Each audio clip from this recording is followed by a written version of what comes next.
bienvenue à notre émission et votre émission Métanoïa. Nous sommes en train de traiter un thème très important sur la foi, qui est un élément central de la vie chrétienne. Or, mon juste vivra par la foi, Hébreux chapitre 10, verset 38, nous le dit, mon juste vivra par la foi. Et nous sommes en train de voir concrètement depuis 3 semaines comment vivre par la foi, le comment faire. Et nous avons dans ce 3e temps commencé à parler de comment expérimenter, comment mettre en œuvre la foi, comment mettre en pratique la foi. Nous avons vu la première partie la semaine passée et là nous voyons la deuxième partie de comment mettre en œuvre la foi, comment pratiquer la foi. C'est pourquoi je nous invite à prier avec moi afin que Dieu nous aide et que le Saint-Esprit nous parle. Parce que quelqu'un ce soir va être béni, va être aidé, va sortir des ténèbres pour la lumière, va être reboosté dans sa vie chrétienne. Père, merci pour ta parole, merci pour la foi, Seigneur, qui se manifeste dans nos vies. Et merci de nous apprendre comment mettre en pratique la foi afin d'avoir les résultats qu'il faut. Père, merci pour tout ce que tu fais afin que notre vie ne soit pas basée sur des discours persuasifs de la sagesse, mais sur une démonstration d'esprit de puissance. Sois glorifié pour ces moments au nom de Jésus. Amen. Ok, nous sommes dans le livre de Marc au chapitre 11 à partir du verset 13 nous avons lu. Et nous sommes en train de voir la deuxième partie, donc le verset 24. Nous avons vu dans la première partie comment mettre en pratique la foi par, premièrement, comprendre que la foi, c'est la foi en Dieu et non la foi en ce que Dieu fait, ou la foi aux hommes de Dieu avant d'avoir foi en Dieu. Jésus a dit, ayez foi en Dieu, croyez en Dieu et croyez en moi. Donc, la foi de Dieu nous transcende et nous amène à croire Dieu, et les hommes viennent après et tous les autres supports viennent après pour nous soutenir et nous encourager dans la foi. Donc il est important de comprendre cela et nous avons compris aussi que la foi parle. Elle est parlante, elle est parlée. La foi parle à Dieu, la foi parle aux circonstances. Lorsque nous arrêtons de prier, alors c'est une preuve que nous avons perdu la foi, où nous sommes découragés dans le domaine pour lequel nous étions en train de prier. Et lorsque nous prions seulement et nous invitons Dieu à intervenir contre une montagne, contre un obstacle, c'est une preuve qu'on n'a pas bien compris c'est quoi la foi, ni comment la foi fonctionne. Jésus a dit dans le livre de Marc chapitre 11, verset 22, que nous devions dire à la montagne, ôte-toi de là et jette-toi dans la mer. Donc la foi de Dieu nous amène dans un second temps à parler aux obstacles, à parler à la montagne, à parler aux situations. Nous devions parler aux situations parce que ces situations ont des oreilles. Nous devions parler directement aux situations. Donc ça c'est le langage de la foi. Et lorsque nous sommes dans cette dimension de la foi, alors Dieu intervient et Dieu agit. Et cette foi apporte le résultat. Amen. Que Dieu soit béni. Et nous voyons aujourd'hui dans la deuxième partie, comment mettre en pratique la foi, comment pratiquer la foi, comment la mettre en œuvre, comment actionner la foi, comment l'activer. Donc dans un second temps, c'est le verset 24 qui nous intéresse. La Bible dit, c'est pourquoi, il a dit, c'est pourquoi je vous dis, tout ce que vous demanderez en priant, croyez que vous l'avez reçu et vous le verrez s'accomplir. Alors, quand dans un discours ou dans des écrits, vous voyez l'expression c'est pourquoi, ça veut dire que ce qui suit explique ce qui vient avant. Donc, on ne peut pas commencer une prédication ou un discours par c'est pourquoi. Mais c'est pourquoi quoi? On ne peut pas commencer un discours par c'est pourquoi. Donc, si on dit c'est pourquoi, ça veut dire que c'est une analyse et une interprétation, une conclusion qui est donnée à ce qui a été dit plus haut. Et plus haut, Jésus nous explique pourquoi le figuier a séché lorsqu'il a parlé. Et il dit, premièrement, vous devez croire Dieu. Deuxièmement, vous deviez parler à la situation. Et il explique pourquoi parler à la situation. Et il dit, nous ne devions pas douter. Alors, comment parler aux situations sans douter? Comment parler à Dieu sans douter? D'où vient l'expression « c'est pourquoi ». C'est-à-dire Dieu, Jésus va maintenant par le Saint-Esprit nous expliquer pourquoi on peut parler aux circonstances, parler à Dieu sans douter. Et comment ça se fait? Et nous allons comprendre pourquoi parfois nous avons des doutes. Parfois nous n'arrivons pas à pouvoir obtenir, être ferme dans la foi. Jacques a dit au premier chapitre que celui qui manque la sagesse ou l'intelligence doit demander à Dieu qui donne à tous. Et il doit demander sans douter, car celui qui doute est semblable aux flots de la mer qui sont agités par tous les vents. Et il termine en disant qu'un tel homme ne s'imagine même pas être exaucé. Donc la foi doit être stable, sans douter. Et le doute est semblable à des flots de la mer, donc l'eau de la mer, des vagues qui sont ballottées par des vents. Or, les vents, pour la personne, les vents de doctrine. Donc, la conception de la foi chrétienne, de la vie chrétienne, de la compréhension de la parole de Dieu, quand c'est mal fait, nous amène à être ballottés, à ne pas être sûrs de ce que Dieu a dit. Je prendrai un exemple simple pour ceux qui ont eu plusieurs enseignements. Oui, la dîme, Dieu bénit par la dîme. Oui, Dieu ne bénit pas par la dîme. D'autres disent la dîme, c'est une malédiction. La dîme est une bénédiction.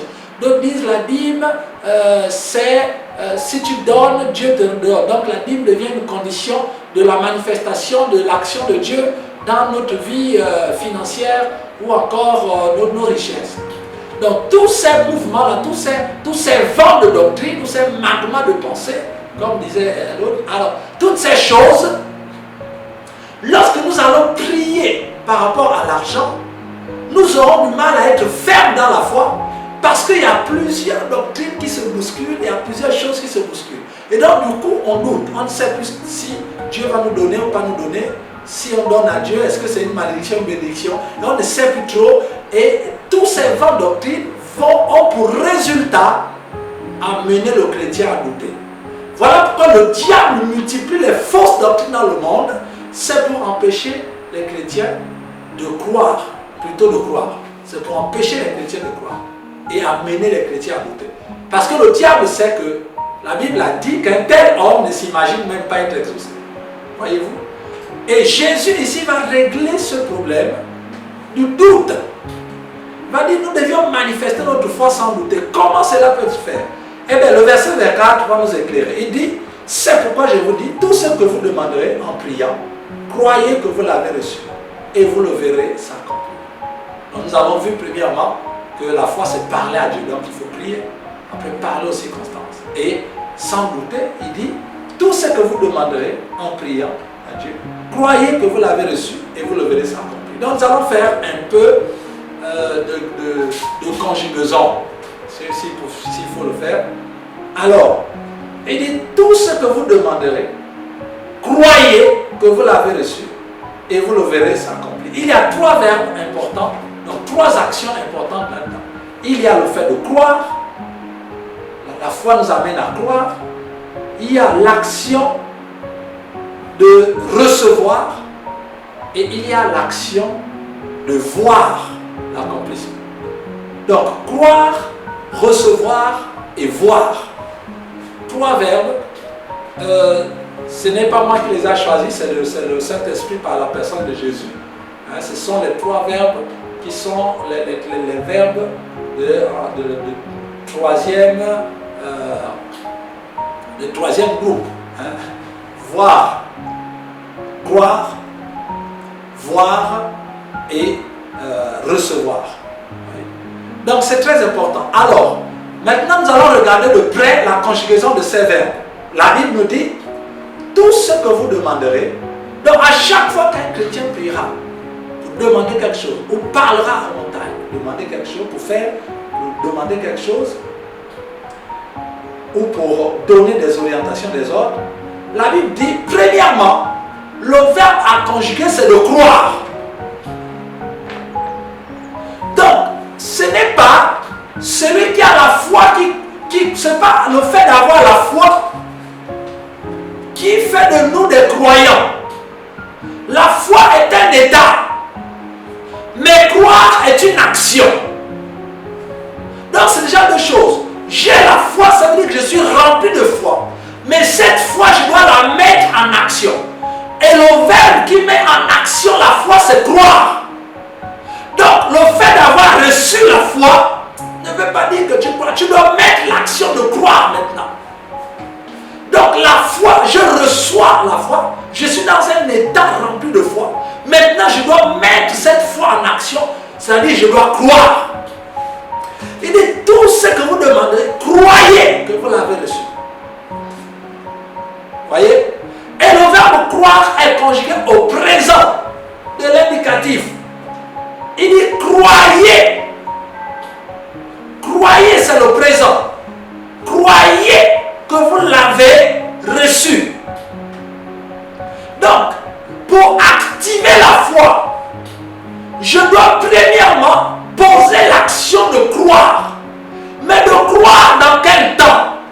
De croire au présent. On ne peut croire au passé et on ne peut croire dans l'avenir. On croit au présent. Voilà pourquoi il dit croyez, croyez et croyez. Donc au moment où je prie, au moment où je parle, je dois croire au moment même. L'action de croire, c'est à l'instant, dans l'instant que je prie. Si je doute déjà au moment où je prie, je ne suis plus dans la foi. La foi, c'est croire au moment où je prie, où je demande, où je pose les actions. Je dois croire. Je dois croire. Et la Bible nous dit clairement que croyez, et je dois croire en quoi? Il dit croyez que vous l'avez reçu. Avoir reçu ici est conjugué au passé. C'est du passé composé. Voilà. Donc c'est du passé. Il dit croyez que vous l'avez reçu. Donc en fait, mettre en pratique la foi, c'est le fait de croire au moment où je prie, au moment où j'ai besoin. Je crois maintenant. Je n'attends pas demain pour croire. Je crois maintenant. Et je ne m'appuie pas sur ce que j'ai cru hier ou avant-hier, ou ce que Dieu avait fait avec moi l'année dernière. Non. Je crois maintenant que ce que je demande, Dieu me donne. Mais non, pas Dieu me donne. Mais plutôt je dois croire que Dieu m'a donné. Voilà le problème des chrétiens. C'est que nous croyons que Dieu me donne aujourd'hui. Jésus dit non. Lorsqu'on active la foi, ce n'est pas comme ça. Je dois croire que Dieu m'a donné. Je dois croire que j'ai reçu. Le verbe recevoir doit se conjuguer au passé. Si ta foi conjugue le verbe recevoir au présent ou à l'avenir, mon frère, on n'est plus dans la foi. La foi croit au présent que j'ai reçu dans le passé. Et il dit que si nous croyons que nous l'avons reçu, alors, c'est alors que nous le verrons s'accomplir. Donc, l'accomplissement est dans le futur. Mais ce qui s'accomplit dans le futur, c'est ce que j'ai cru aujourd'hui que Dieu a fait avant. Donc, lorsqu'on regarde le principe, il y a le passé, le présent et l'avenir. Je suis dans le présent. Je crois dans le présent que Dieu a fait quelque chose dans le passé pour ce que je prie aujourd'hui. Pour ce pourquoi je prie aujourd'hui. Il dit que ce n'est que dans ces conditions que je verrai la chose maintenant arriver dans mon futur. Aïe. Donc si je crois que Dieu donnera, ce n'est pas de la foi. Parce que la foi ne croit pas au futur. La foi croit au présent que Dieu a fait des choses dans le passé pour moi. Si j'ai besoin d'argent aujourd'hui, si j'ai besoin de guérison aujourd'hui, pendant que je prie, je crois Je ne dois pas croire que Dieu me guérit. Non. Je crois que Dieu m'a guéri. Le verbe guérir, je dois le conjuguer au passé. Parce que ça s'est passé à la croix de Golgotha. Dieu n'a plus rien à accomplir. Il a dit, tout est accompli à la croix de Golgotha. Tout est accompli. Dieu n'a plus rien accompli. Tout est accompli à la croix. Voilà pourquoi il dit, quand vous croyez, croyez que ça s'est fait dans le passé. Parce que si tu crois que Dieu fera quelque chose aujourd'hui, que Dieu va faire quelque chose maintenant, il ne va pas le faire parce que toute ta vie, il l'a fait dans le passé. Il a dit tout est accompli. Quand il a regardé ta naissance jusqu'à ta mort, ton passage sur la terre, et il a tout accompli. Il a tout accompli. Quand il a fini toute ta vie, il a dit tout est accompli et il est mort et après il est ressuscité. Donc, ça veut dire que Dieu ne travaille pas aujourd'hui pour créer des choses pour l'être humain. Il a déjà tout fait et ça s'est fait dans le passé, à la croix de Golgotha. Voilà pourquoi il dit, quand tu pries, quand tu crois, tu dois croire que tu as reçu. Que tu as reçu ce que Dieu a fait dans le passé. C'est alors que tu verras la chose s'accomplir dans ton futur, dans les jours qui viennent, donc dans le futur. Voilà pourquoi il dit, tu verras. En fait, tu ne verras que dans le futur. Tu ne peux pas voir la foi, voir par la foi, tu peux voir par la foi, mais la concrétisation, c'est quelque temps après. Mais cela, c'est croire dans le présent que Dieu a agi dans le passé pour la chose pour laquelle tu pries dans le présent. C'est alors que tu verras la chose s'accomplir dans le futur. Il y a des gens qui croient que Dieu va faire aujourd'hui. Et ils prient, ils pensent que c'est aujourd'hui que Dieu doit se battre avec les circonstances, que Jésus doit se battre avec Satan, tout ça là, pour régler ses problèmes. C'est faux. Ça s'est passé à Golgotha. Pourtant, pour le péché, ça s'est passé à Golgotha. Pour ta richesse, ça s'est passé à Golgotha. Jésus ne se bat plus. Il est assis à la droite de Dieu, le Père, il intercède pour nous. Ne l'appelons pas pour venir créer encore des miracles. Il intercède pour nous, pour que Dieu pardonne nos péchés tout le temps et qu'il nous garde. Oh, il a, parce que pour ton miracle, il a déjà fait à Golgotha. Voilà pourquoi tu dois croire que ça a été fait. Si tu ne crois pas que ça a été fait, tu ne verras pas la chose s'accomplir. Et c'est ça, le nœud de la mise en pratique de la foi chez les chrétiens. Il croit que Dieu fait aujourd'hui, ou il croit que Dieu fera. Pendant que tu pries en train de croire que Dieu fera, si tu crois que Dieu fera dans le futur, ça ce n'est plus de la foi. Nous ne sommes plus dans la foi. Nous sommes dans ce qui est écrit dans le livre de Romains chapitre 5 verset 5. Or l'espérance ne trompe point. Ne trompe pas parce que l'amour de Dieu est déversé dans nos cœurs par le Saint-Esprit. Lorsque tu crois que Dieu fera, tu n'es pas dans la foi, tu es plutôt dans l'espérance. Donc il y a des gens qui confondent l'espérance à la foi. Ils croient que Dieu fera. C'est déjà bien, mais sauf que ce n'est pas la foi. Si tu crois que Dieu fera dans ton futur, tu ne verras rien. Parce que ce n'est pas la foi. La foi croit que Dieu a fait dans le passé. La foi ne croit pas que Dieu fera. Si tu crois que Dieu fera, tu sors de la foi. Là, tu es dans une autre sphère appelée l'espérance. La Bible dit l'espérance ne trompe pas parce que l'amour de Dieu est déversé dans nos cœurs par le Saint-Esprit. En d'autres termes, tous ceux qui vivent dans l'espérance, ce que Dieu peut faire, c'est de déverser dans vos cœurs l'amour. Parce que l'espérance déclenche chez Dieu l'amour de Dieu. Dieu déverse l'amour dans le cœur de ceux qui espèrent que Dieu fera. Pourquoi Dieu déverse l'amour? Parce que l'amour de Dieu va nous garder fidèles à lui. Pendant que vous attendez la guérison et que vous espérez que Dieu vous guérira plus tard. Dieu dit, ah, au moins mon fils, ma fille a l'espérance. Elle espère, il espère que je ferai plus tard. Comme il n'est pas dans la foi, remplissons son cœur d'amour pour que quelle que soit la douleur de la maladie, il ne m'abandonne pas. Il soit toujours chrétien. Pour qu'un jour, peut-être qu'un jour, il comprendra qu'il faut qu'il croie que mon fils a déjà tout fait pour que je puisse le guérir. Mais en attendant qu'il comprenne cela, on remplit son cœur d'amour pour qu'il n'abandonne pas le Seigneur, quels que soient les problèmes. Parce que la plus grande force, c'est l'amour. Voilà pourquoi vous avez beaucoup de chrétiens qui aiment Dieu, qui sont attachés à Dieu, malgré le manquement d'argent, le manquement de guérison. Ils manquent de tout, mais ils sont accrochés à Dieu. Pourquoi Dieu le fait?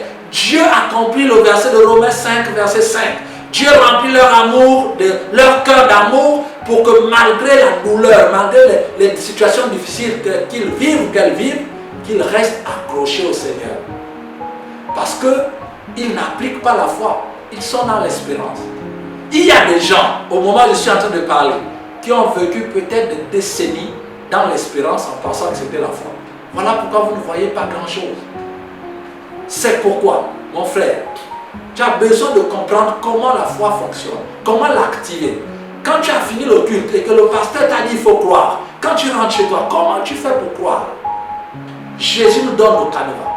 Croyez que les besoins dont vous avez dans le présent, croyez dans le présent que vous avez reçu les solutions dans le passé. C'est en ce moment que vous verrez votre avenir changer. Gloire à Dieu. Que le Seigneur soit loué, que le Seigneur soit glorifié. Je crois que Dieu vient d'aider quelqu'un ce matin, ce soir. Dieu vient d'aider une femme, un homme, par rapport au flou qui traînait autour de ta vie chrétienne. Pourquoi les choses n'arrivent pas? Dieu vient de t'éclairer, de te donner le mot d'emploi. Sois béni, que Dieu te bénisse là où tu es. Je crois qu'à partir d'aujourd'hui, ta vie ne sera plus la même. C'est pourquoi nous allons prier et remercier le Seigneur. Père, merci pour cette parole. Je crois pour ma vie que tout ce que tu as accompli à la croix de Golgotha se manifeste. Et je verrai ces choses dans ma vie se manifester. Merci d'avoir sauvé quelqu'un, d'avoir aidé quelqu'un en ce jour, Seigneur, pour totalement sortir de la dépendance, sortir, Seigneur, des ténèbres, de l'ignorance. Et à partir de maintenant, nous rentrons dans une vie dynamique de foi. Père, merci de bénir ton peuple, que toute la gloire te revienne. Au nom de Jésus, nous prions. Amen. Ok, que Dieu vous bénisse là où vous êtes et à lundi prochain à la même heure.